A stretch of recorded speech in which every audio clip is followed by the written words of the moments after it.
আপনি কি জানেন মহাভারতের যুদ্ধ আসলে অস্ত্র দিয়ে নয়, ভুল সিদ্ধান্ত দিয়ে শুরু হয়েছিল? একটা ভুল আর তার ফল ধ্বংস পুরো এক বংশের।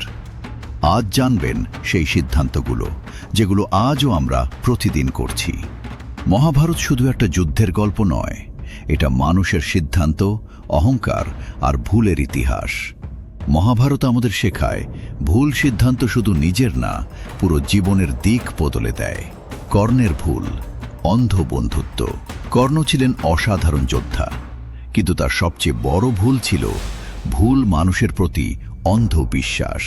তিনি জানতেন দুর্যোধনা অন্যায় করছে, তবুও বন্ধুত্বের জন্য তিনি সত্যের বিরুদ্ধে দাঁড়ালেন।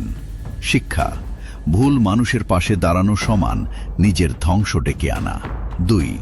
ভীষ্মের ভুল, প্রতিজ্ঞার ফাঁদ। ভীষ্মা তার প্রতিজ্ঞার জন্য বিখ্যাত, কিন্তু সেই প্রতিজ্ঞাই হয়ে উঠেছিল তার দুর্বলতা। তিনি অন্যায় দেখেও চুপ ছিলেন, কারণ তিনি প্রতিজ্ঞাবদ্ধ ছিলেন হস্তিনাপুরের সিংহাসনের প্রতি। শিক্ষা: অন্ধ প্রতিজ্ঞা কখনো কখনো অন্যায়ের পক্ষ নেয়। 3. যুধিষ্ঠিরের ভুল, জুয়া খেলা। যুধিষ্ঠির ছিলেন ধর্মরাজ, কিন্তু এক ভুল সিদ্ধান্ত, জুয়া খেলা, সবকিছু ধ্বংস করে দিল। রাজ্য, ভাই, এমনকি দ্রৌপদীকেও হারালেন তিনি।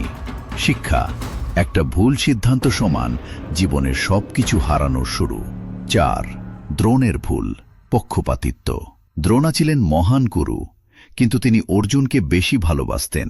5. দুর্যোধনের ভুল, অহংকার। সবচেয়ে বড় ভুল ছিল অহংকার। দুর্যোধনা কখনো নিজের ভুল স্বীকার করেনি, আর সেই অহংকারই তার পতনের কারণ হয়েছে। শিক্ষা: অহংকার সমান নিশ্চিত ধ্বংস। এজন্য তিনি অনেক সময় ন্যায়ের বিরুদ্ধে গেছেন। শিক্ষা: পক্ষপাতিত্ব ন্যায়ের পথকে ধ্বংস করে।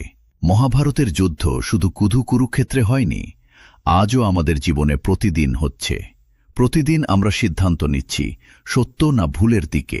আপনি কোন পথে হাঁটছেন? এমন আরও বাস্তব জীবনের শিক্ষা পেতে